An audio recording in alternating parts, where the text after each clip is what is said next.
Again, Karen, thank you for your time over this many weeks. It's been an enjoyable conversation. Yes, it has, Timothy. What I wanted to touch on, though, are some of the success stories. Give us a human face.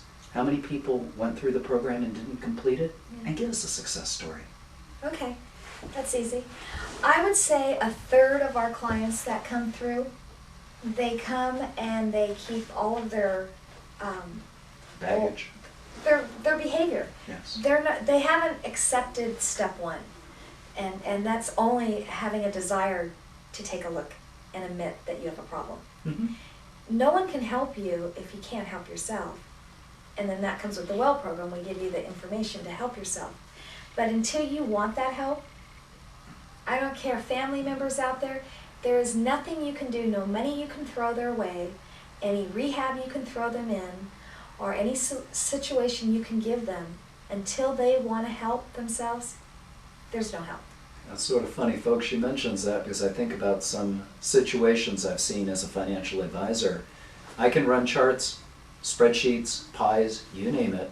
I can show that you will run out of money unless you take control of the spending. I can show the dire consequences and illustrate it, graphic it, explain it, you name it. But until somebody's ready to say, well, there is a problem, I'm wasting my time. Back to you. Exactly. And that process doesn't come easily. Mm-hmm. You have to humble yourself and accept, not that you're a failure, Yeah. but your way didn't work.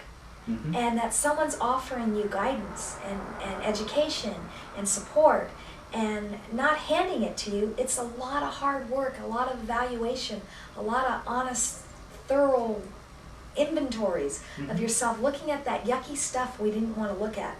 Oh yeah. But tell us a success story. Okay, the one is our first client. We had 3 women that came in. Okay. And the funny thing about all 3 of them, to this day they're still sober and successes. But Nicole is she's still with me, and that's why I just love her. Uh-huh. Because this woman, when she came in, she had CPS involved. She was just out of a drug program. And CPS, Child Protective Child Services. Protective Services. Came into our first clean and sober home, our first one, Okay. and she ended up changing everything about herself. She started in telemarketing in our mortgage company, went through the classes. She also got a sponsor. She was working the 12-step process. Uh-huh. She was also getting from CPS of them coming in and checking her out, Mm-hmm. because they're right in there. When you're involved in CPS, you don't have your life alone with your child. Okay. And they dictate what you can do and what you cannot do. Mhm. And there's drug testing. So she was just like the norm would come to our program that has everyone up in your life. Mm-hmm. And she was on welfare. Oh, yeah. Today, Nicole is our senior loan processor that processes all your loans you're going to send us. And she's off the welfare system. She gets her own paycheck. Mm-hmm. I think she makes close to $3,500 a month. She bought a brand new car. She's engaged. Nice. She has her children out of CPS. Mhm. And she's a self-serving, sufficient woman in society. That is truly tremendous. I wanted to touch on, though, again, what the Contra Costa Times had brought up some weeks ago about the struggles that Safe Havens is facing. Again, as you had mentioned, you had gotten sick, 13 months of chemotherapy, 9 stays and 3 months in the hospital, and the fact that it really took you out of course your day-to-day work, being in front of the community. The 6 homes that you own in the East Bay were refinanced, and now really Safe Havens is at a critical point, wouldn't you say? We're at a very critical point, yes. If what I'm looking for is that investors that buy real estate come and purchase these homes, and we'll rent them back to you. Mm-hmm. We're not asking for it to be free. We'll do the nominal fee, what's happening in the community of rents. But also you can be part of the Safe Haven solution, that we maintain them, we drug test, we're in those homes all the time, Mhm. and we teach the clients pride of ownership. Mm-hmm. The houses will be maintained very well.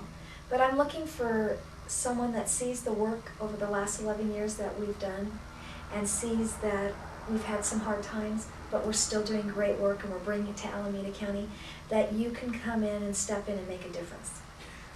As Karen says, she keeps showing up, good times and in bad, and that's what we're asking of the community, is to show up and help out here. There's a website set up, and the Contra Costa Times made mention of it. The website is www.helpkarensavesafehavens.com. Again, www.helpkarensavesafehavens.com. You can also go to Cathedral Financial, cathedralfinancial.com. There is a link with that on there. So please, community, Karen needs your help. She's been doing it all for 11 years now, juggling this, that, and the other, plus her help. And now here she is, asking for a bit of help.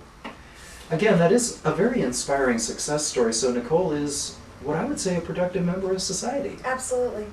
That's truly tremendous. I suspect I know the answer to this, but is there any sort of fee for your services? No, there's not a fee, but you also have to have accountability. And when these folks come in, they have some type of funding that's coming in. If it's SSI, Okay. if it's their checks from social services, disability, a family member.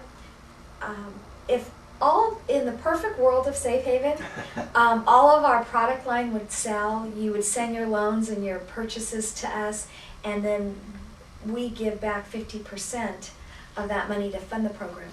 So Karen, tell us about the book, your experience with Walmart and trying to get the book there, and the movie of the week.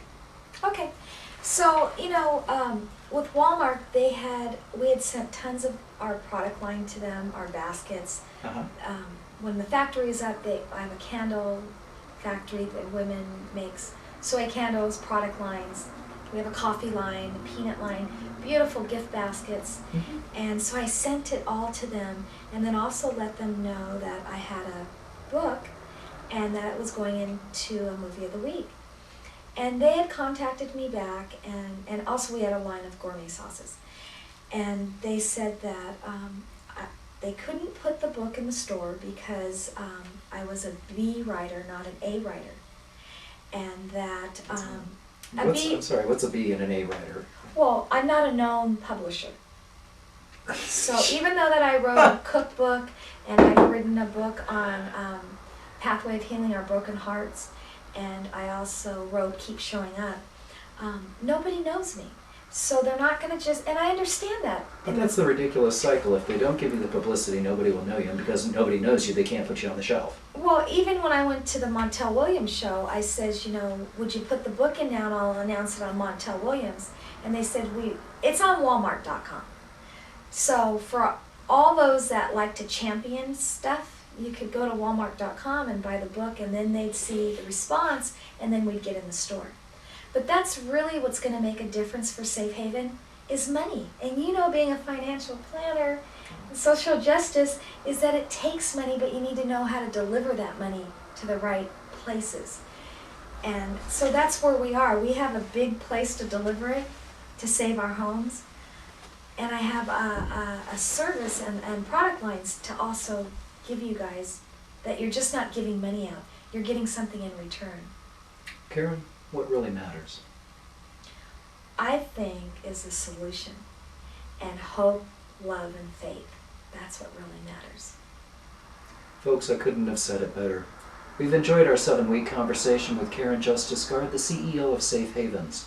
Again, I want to stress the website, www.helpkarensavesafehavens.com. This has been a message of hope, rehabilitation, success, but also one of an uncertain future. She needs your help. She's given back to the community for 11 years. Now it's your turn.